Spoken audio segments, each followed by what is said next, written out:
오늘 우리에게 주시는 하나님 말씀은 요한복음 5장 36절에서 44절까지 말씀입니다. 내게는 요한의 증거보다 더 큰 증거가 있으니 아버지께서 내게 주사 이루게 하시는 역사, 곧 내가 하는 그 역사가 아버지께서 나를 보내신 것을 나를 위하여 증언하는 것이요. 또한 나를 보내신 아버지께서 친히 나를 위하여 증언하셨느니라. 너희는 아무 때에도 그 음성을 듣지 못하였고 그 형상을 보지 못하였으며 그 말씀이 너희 속에 거하지 아니하니 이는 그가 보내신 이를 믿지 아니함이라.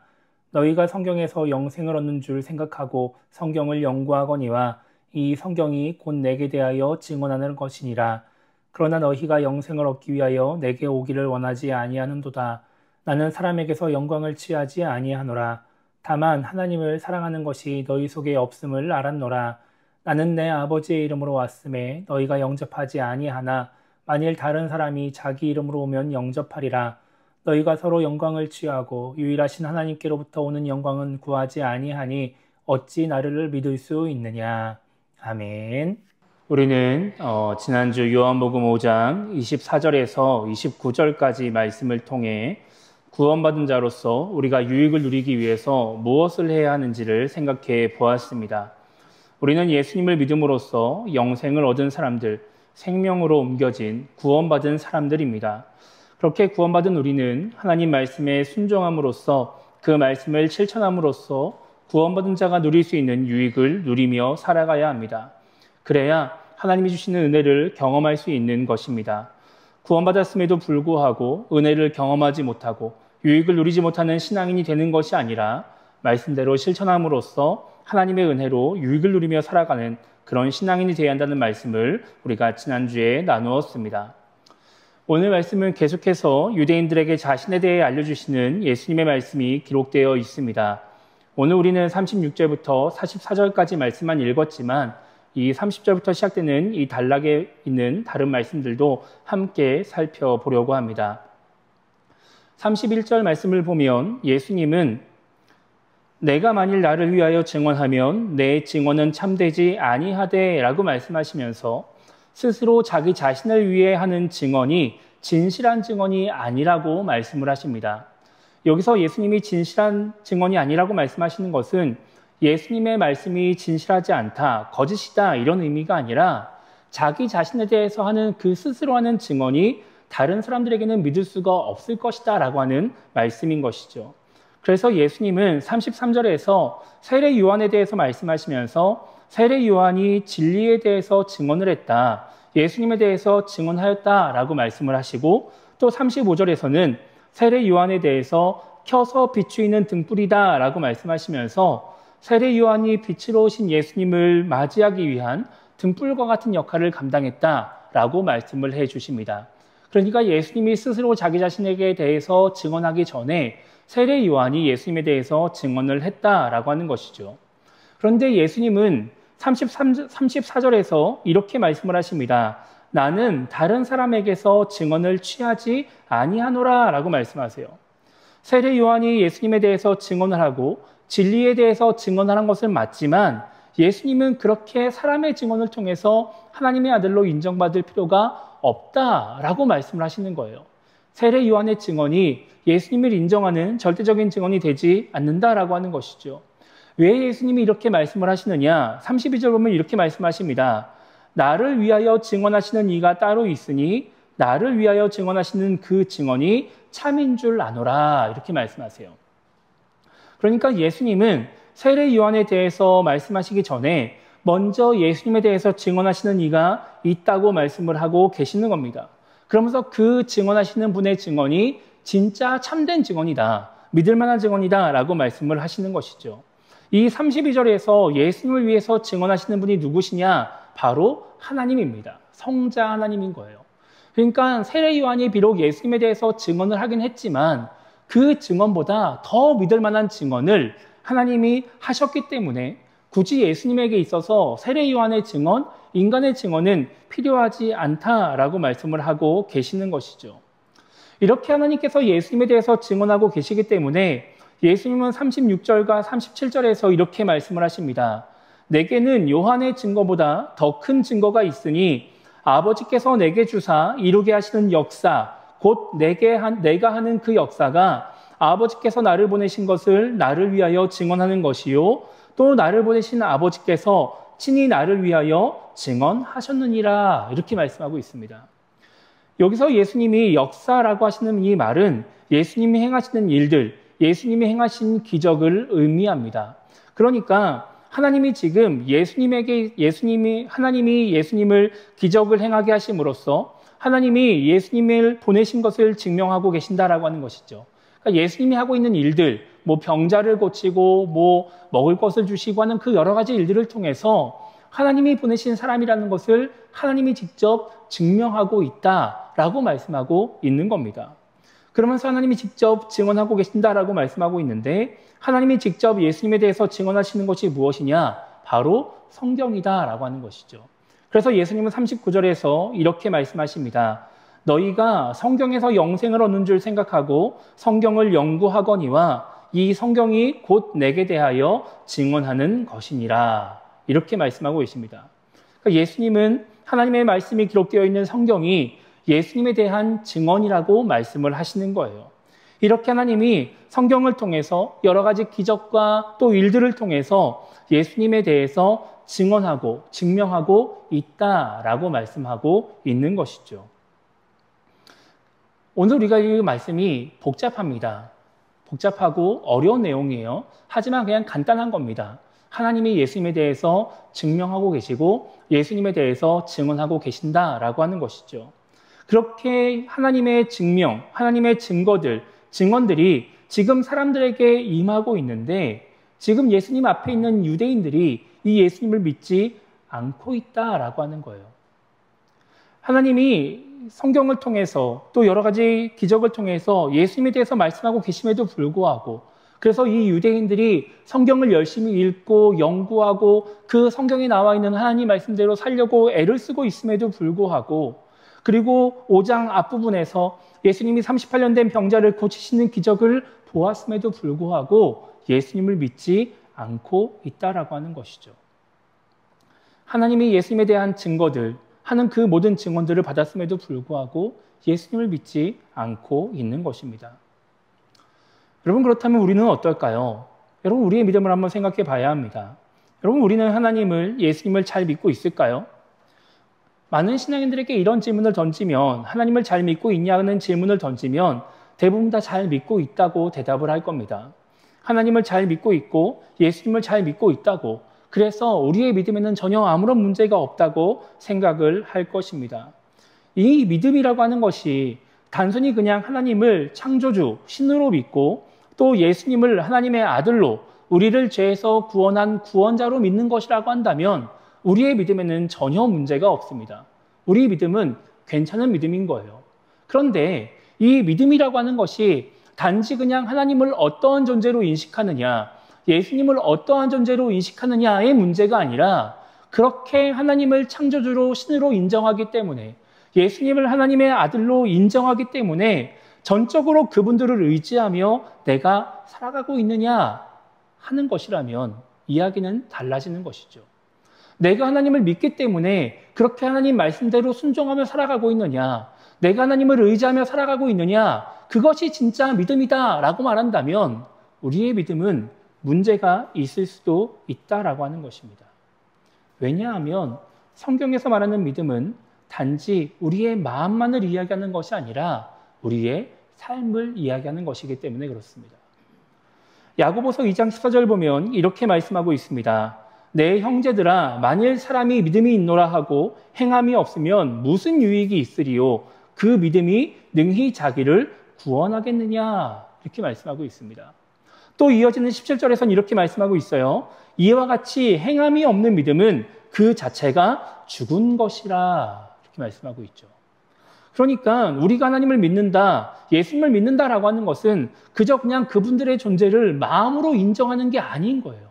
그분들의 존재를 인정하니까 진짜 신으로 믿으니까 그분들의 말씀을 따라 그분들을 의지하며 살아가는 것, 하나님의 뜻대로 살아가는 것, 그래서 내 행동으로 믿음이 드러나는 것이 진정한 믿음이다라고 말씀하고 있는 것이죠. 만약 우리의 믿음이 행함으로 이어지지 않는다면 하나님을 믿는다고 말하면서 전적으로 하나님을 의지하지 못해서 하나님 말씀을 따라 살아가지 못하고 있다면 우리는 온전한 믿음을 갖고 있지 않은 거예요. 하나님 보시기에는 우리의 믿음은 반쪽짜리 믿음이라고 말할 수 있는 것이죠. 만약에 우리가 그렇게 살아가지 못하고 있다면, 그래서 우리의 믿음이 온전한 믿음이 아니라고 한다면 우리는 우리의 모습을 돌아봐야 하는 겁니다. 왜 내 믿음은 반쪽짜리인 것인지, 왜 우리가 온전한 믿음을 갖고 있지 못한 것인지를 생각해 봐야 하는 것이죠. 그 원인이 무엇인지, 그렇게 온전한 믿음을 갖지 못하게 하는 방해 요소가 무엇인지를 생각해 봐야 하는 거예요. 그래서 우리로 하여금 그렇게 온전한 믿음을 가진 그런 신앙인으로 살지 못하게 하는 그 방해 요소들을 제거해야 하는 것이죠. 그래야 온전한 믿음을 가진 신앙인이 될 수 있는 겁니다. 우리가 보기에 난 믿음이 있어요 라고 말하는 신앙인이 아니라 하나님 보시기에도 온전한 믿음을 갖고 있다라고 말할 수 있는 신앙인이 될 수 있는 것이죠. 오늘 말씀에서 예수님은 유대인들이 예수님을 믿지 못하는 이유들에 대해서 말씀을 하십니다. 오늘 말씀에서 예수님이 말씀하시는 유대인들이 예수님을 믿지 못하는 이유는 신앙생활의 목적이 잘못되었기 때문에 그렇습니다. 앞서 살펴봤던 39절을 다시 한번 보겠습니다. 이렇게 말씀하고 있습니다. 너희가 성경에서 영생을 얻는 줄 생각하고 성경을 연구하거니와 이 성경이 곧 내게 대하여 증언하는 것이니라. 이렇게 말씀하고 있죠. 성경은 예수님에 대한 하나님의 증언이 담겨 있는 책입니다. 그런데 유대인들은 이 성경을 통해서 무엇을 얻으려고 하느냐? 영생을 얻으려고 한다는 거예요. 그래서 예수님을 믿지 못한다라고 하는 것이죠. 영생을 얻는다라고 하는 것이 지금 우리가 보기에는 괜찮은 것처럼 보여요. 아니, 영생을 얻는다고 하면, 영생을 얻기 위해서 성경을 연구하면 당연히 예수님을 알 수 있는 거 아닌가? 예수님을 믿을 수 있는 거 아닌가? 뭐 이런 생각을 할 수 있습니다. 그런데 지금 예수님이 말씀하시는 영생, 유대인들이 얻으려고 하는 영생은 지금 우리가 생각하는 영생과는 다른 개념입니다. 그러니까 유대인들이 얻으려고 하는 영생은 지금 예수님이 주시려고 하는 영생과 다른 것이다 라고 하는 거예요. 유대인들은 우리가 남유다의 역사를 알다시피 과거에 하나님 말씀을 잘 지키지 않아서 바벨론에 의해서 나라가 멸망당하는 그런 경험을 했습니다.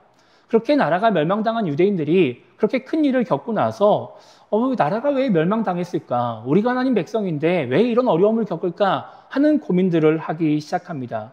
그러면서 왜 우리가 멸망당했을까를 생각하다가 내린 결론이 무엇이었냐면 우리가 하나님 말씀을 잘 듣지 않았기 때문이구나 라는 결론을 내리게 돼요.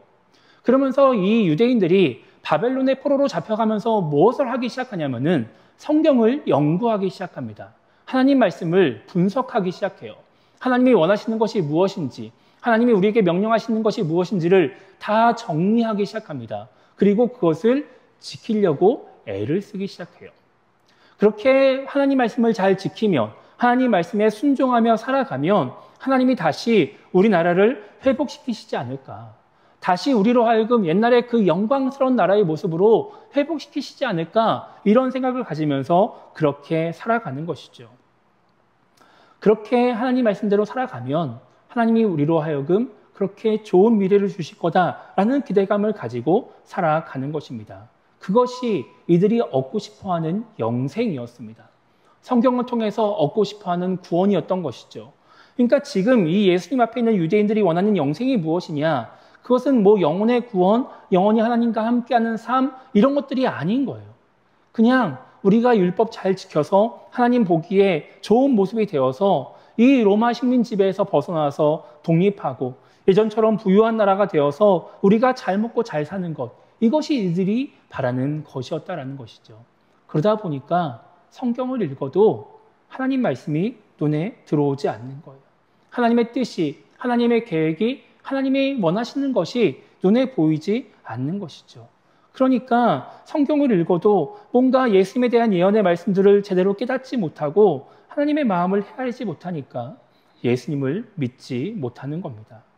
하나님을 믿고 하나님을 위해서 신앙생활을 해야 되는데 하나님의 뜻을 깨닫기 위해서 애를 써야 되는데 나를 위해서, 나의 이익을 위해서 신앙생활을 하니까 그렇게 신앙생활의 목적이 잘못되니까 성경을 아무리 읽어도 제대로 믿지 못하는 것이죠.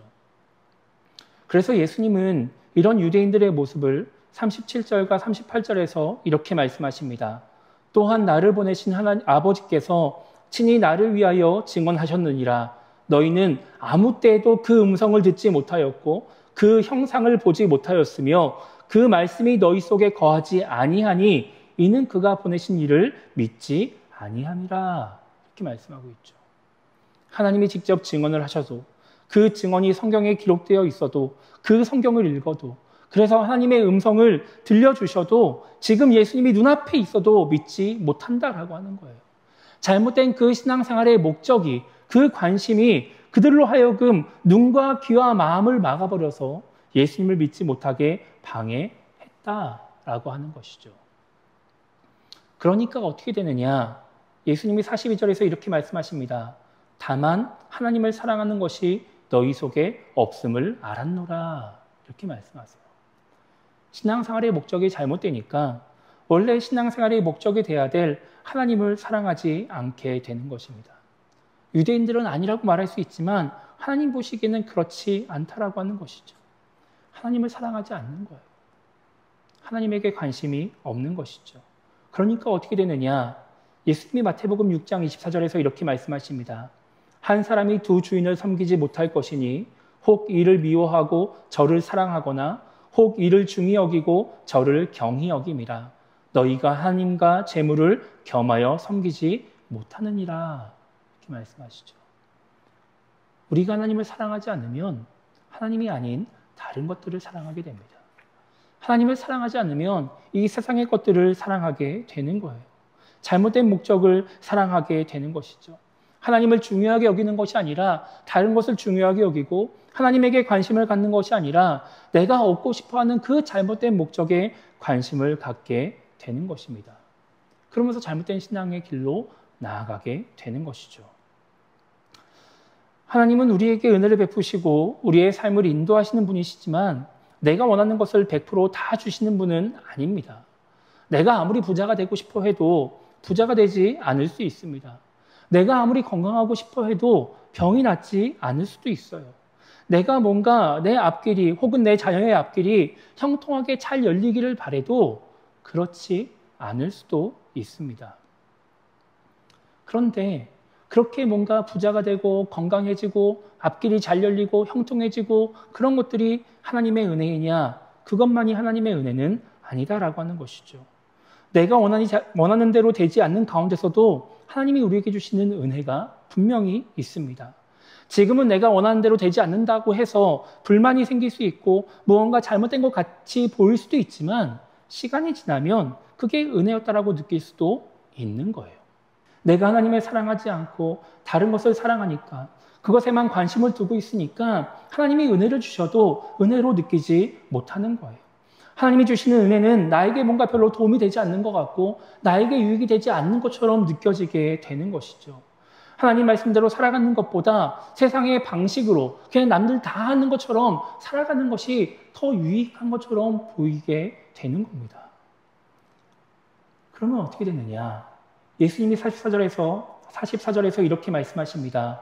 너희가 서로 영광을 취하고 유일하신 하나님께로부터 오는 영광은 구하지 아니하니 어찌 나를 믿을 수 있느냐라고 말씀하세요.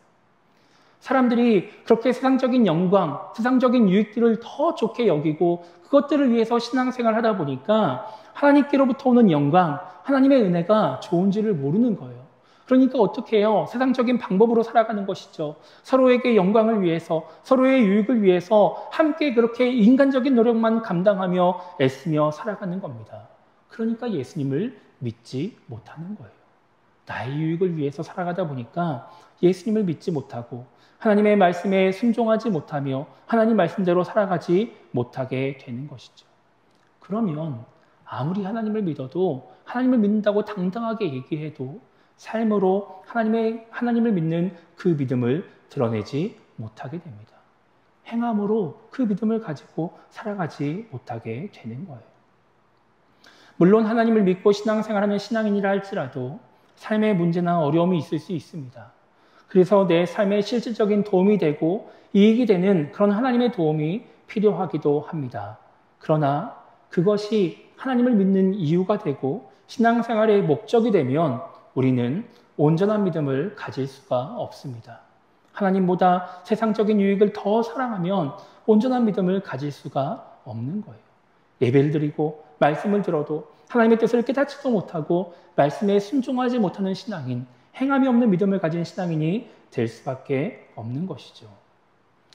오늘 예수님께서 유대인들에게 하신 말씀은 온전한 믿음을 방해하는 것들에 대해서 가장 기본적이고 포괄적인 말씀을 하신 것이라고 볼 수 있습니다. 그래서 저는 여러분들이 오늘 이 말씀을 듣고서 그저 그냥 막연하게 하나님을 사랑해야 되겠다, 잘못된 목적을 가지지 말아야 되겠다 이렇게 생각하지 않으셨으면 좋겠어요. 그 정도 생각으로는 우리의 믿음이 달라지지 않습니다. 우리 모두에게 있는 그 온전한 믿음을 가지지 못하게 하는 방해 요소들, 그것들에 대해서 우리가 진지하게 생각을 해봐야 합니다. 우리 각자에게 있는 그런 구체적인 것들, 세세한 방해 요소들이 있는 것을 우리가 고민해보고 생각해 봐야 하는 것이죠. 지금 나를 방해하고 있는 것은 무엇인지, 지금 내가 원하는 것이 무엇인지, 지금 나의 목적이 무엇인지를 진지하게 생각해보고 돌이켜야, 바로 잡아야 온전한 믿음을 가진 신앙생활을 해나갈 수 있게 되는 것입니다. 그래서 그것들을 돌아보고 깨닫고 고치고 온전한 믿음을 가진 온전한 목적을 가지고 신앙생활을 여겨나가며 온전한 믿음을 가질 때 우리는 하나님 앞에서 인정받는 그런 신앙인이 될 수 있는 것입니다. 우리 모두가 그렇게 나의 신앙을 돌아보고 그 방해 요소들을 돌아봄으로 말미암아 하나님을 온전히 믿고 의지하는 올바른 믿음을 가진 신앙인이 되기를 주님의 이름으로 축복합니다.